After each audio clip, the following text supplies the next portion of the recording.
क्या तुम्हें पता है क्यों तुम्हारा हर बार हेडशॉट नहीं लगता है? देखो, ओनली रेड नंबर मारने के लिए तुम्हारा सेंसिटिविटी एंड एम लॉक जितना इंपॉर्टेंट है, एक ऐसा भी चीज होता है जो कि उतना ही इंपॉर्टेंट होता है, जिसके बिना तुम परफेक्टली हेडशॉट मार ही नहीं सकते। एंड वो चीज है ड्रैग स्पीड। यानी सिंपल में बताऊं तो तुम्हें अपना फायर बटन को कितनी जोर से या फिर कितनी धीरे से ड्रैग करना है जिससे हर बार परफेक्ट हेडशॉट लग पाए। एंड ये चीज इतना तगड़ा है, अगर आप सही से ड्रैग स्पीड को सीख लेते हो, चाहे आपके पास कोई अच्छा गन स्किन हो या फिर नहीं, फर्क नहीं पड़ता, आपका हर किसी गन से हेडशॉट लगेगा। आपको बस इन 4 टिप्स को देखना है एंड गेम खेलने के टाइम इनको यूज करना है, बस हो गया काम। तो यार ऐसे वीडियोस में रेगुलर बनाता हूँ। अगर आपको फ्री फायर के बाकी प्लेयर्स से आगे निकलना है तो आप इस चैनल को सब्सक्राइब कर सकते हो, जिससे आप आगे आने वाले वीडियोस को मिस ना करो। बाकी फालतू की बात नहीं करेंगे, सीधा चलते हैं हमारा पहला पॉइंट की तरफ, जो कि है डिस्टेंस ऑफ एनिमी। बट देखो, इसको समझने के लिए हमें पहले ये पता होना चाहिए कि ये ड्रैग स्पीड असल में होता क्या है, मतलब ये चीज है क्या। देखो, यहाँ पर मैंने अपना सेंसिटिविटी को बिल्कुल फुल कर दिया है और मैंने अपना एम को भी सही प्लेस पर रखा है, पर भी मेरा परफेक्टली हेडशॉट नहीं लग रहा है। अभी एक और कंडीशन देखो, मैंने जानबूझकर अपने सारे सेंसिटिविटी को 0 कर दिया है आपके सामने,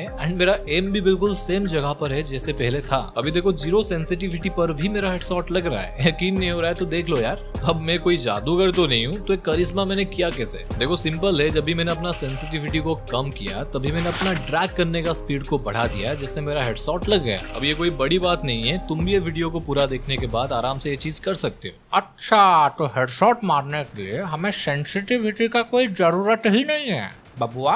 अरे चाचा, घबरा काहे रहे हो बे? पूरी बात तो सुन लो पहले। देखो, हेडशॉट मारने के लिए सेंसिटिविटी इंपॉर्टेंट होता है, बट ऐसा नहीं है कि सिर्फ सेंसिटिविटी को बढ़ा लेने से तुम्हारा हेडशॉट लग जाएगा। तुम्हें एक सीक्रेट चीज बताता हूँ, अगर तुम्हारा फोन का सेंसिटिविटी कम है और तुम्हें ड्रैग करने का सही स्पीड पता है, तो तुम कस्टम रूम में 2-4 बंदे को अकेले लपेट सकते हो। अच्छा, तो ड्रैग करने का सही स्पीड कितना है हमको कैसे पता लगेगा? अबे यार, ये चाचा को कोई लेके जाओ यार। और तुम लोग सुनो, परफेक्ट ड्रैग स्पीड का सबसे पहला पॉइंट है डिस्टेंस ऑफ एनिमी। मतलब एनिमी अगर आपसे दूर है तो आपको कितनी स्पीड से ड्रैग करना है, और अगर आपके पास में एनिमी है तो आपको कितनी स्पीड से अपना फायर बटन को ड्रैग करना चाहिए। सबसे पहले एनिमी अगर आपसे दूर है, लाइक इतना डिस्टेंस या फिर इससे ज्यादा, तो सबसे पहला काम आपको ये करना है, एनिमी के बिल्कुल ऊपर एम रखो, एंड देन आता है ड्रैग करने की बारी। याद रखो, एनिमी का डिस्टेंस अगर ज्यादा है, गलती से भी अपना फायर बटन को जोर से ड्रैग नहीं करना है। देखो, अगर आप लॉन्ग रेंज पर ज्यादा जोर से अपना फायर बटन को खींचोगे तो ज्यादातर गोली आपका रिकॉइल होकर एनिमी पर लगेगा ही नहीं। तो मेक श्योर जब भी एनिमी दूर हो, आपको धीरे से अपना फायर बटन को खींचना है, एंड वो कितना धीरे होगा वो डिपेंड करता है तुम अपना सेंसिटिविटी को कितना रखकर खेल रहे हो। अगर अपने सेंसिटिविटी को ज्यादा रखा है तो आपको बिल्कुल स्लो ड्रैग करना पड़ेगा, तभी जाकर आपका लॉन्ग रेंज पर कुछ इस तरीके से हर बार हेडशॉट लग पाएगा। देखो, ऐसा इसलिए होता है क्योंकि लॉन्ग रेंज पर एनिमी का साइज बहुत छोटा होता है, तो उस टाइम अगर आप जोर से ड्रैग करोगे तो आपका डिफॉल्ट एम जो होता है वो एनिमी पे लॉक ही नहीं होगा। वहीं पर अगर आपने अपना ड्रैग स्पीड को थोड़ा कम कर दिया तो प्रॉपर आपका हेडशॉट लगता है। अभी अगर एनिमी का डिस्टेंस कम है, यानी वो शॉर्ट रेंज पर है, तो तभी आपको बिल्कुल इसका उल्टा करना है, क्योंकि देखो क्लोज रेंज पर एनिमी का साइज बड़ा होता है तो हमारा डिफॉल्ट एम बहुत ज्यादा चिपकता है, तो वहां पे अगर आप अपना ड्रैग स्पीड को स्लो रखोगे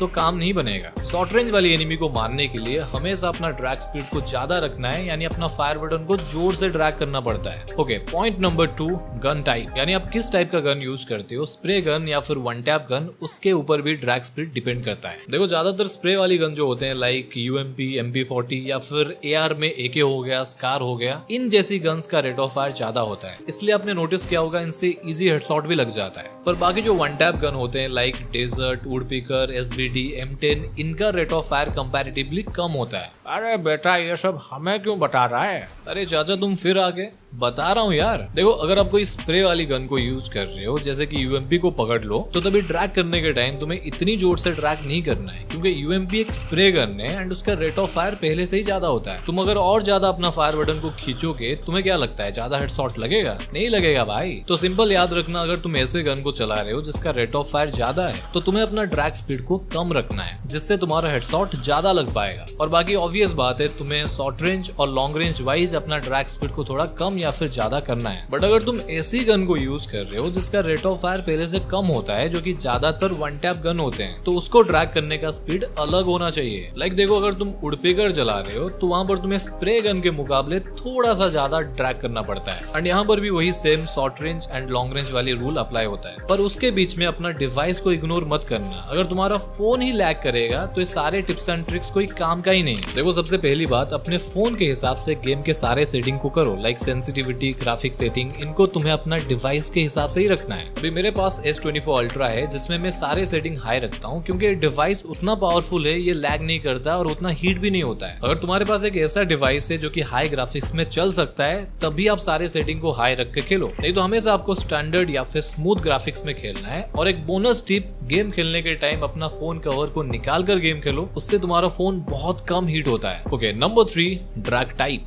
देखो, आप हेडशॉट मारने के लिए किस टाइप का ड्रैग करते हो उसके ऊपर भी डिपेंड करता है कितना ड्रैग स्पीड आपका रहेगा। खास करके बंदे 2 टाइप का ड्रैग टेक्निक यूज करते हैं। एक होता है free style under the feet, जहां पर हमें अपना एम को एनिमी के पैरों के नीचे रखते हुए ड्रैग करना होता है, जो कि मैक्सिमम बंदे यूज करते हैं। मैं भी यूज करता हूँ यार। तो अगर आप ये टेक्निक यूज करते हो, इसमें थोड़ा सा ड्रैग स्पीड को आपको ज्यादा रखना होता है। अगर तुम कंपेयर करोगे आगे जो मैं आपको बताने वाला हूँ ट्रिक, उससे कई सारे बंदे दूसरे टेक्निक का यूज करते हैं जिसको अपर हेड ट्रिक बोलते हैं। इसमें आपको अपना एम को हमेशा एनिमी के मुंडी के आसपास रखना होता है। अगर आप ये वाला ट्रिक को यूज करते हो तो आपको थोड़ा सा धीरे ड्रैग करना पड़ता है क्योंकि ऑलरेडी तुम्हारा एम जो है एनिमी के हेड के आसपास ही होता है। तो धीरे से खींचने से हेडशॉट लग जाएगा, अगर ज्यादा जोर से खींचोगे तो लगेगा ही नहीं। Okay, number 4 and last, gun skin. आपको शायद पता नहीं होगा कि गन स्किन की वजह से भी आपका ड्रैग स्पीड खराब होता है। देखो, हर किसी गन का खुद का एट्रीब्यूट होता है कि उसमें कितना रेट ऑफ फायर रहेगा, कितना डैमेज रहेगा, उसका रिलोड स्पीड कितना होना चाहिए। पर जब भी आप उस गन में कोई स्किन का यूज करते हो तो वो बाहर से गन का एट्रीब्यूट को चेंज कर देता है। चलो जस्ट एग्जांपल यूएमपी को ले लो, इसका पहले से खुद का एट्रीब्यूट है। अभी अगर मैं यूएमपी का कोई रेट ऑफ फायर वाला स्किन को यूज करूंगा,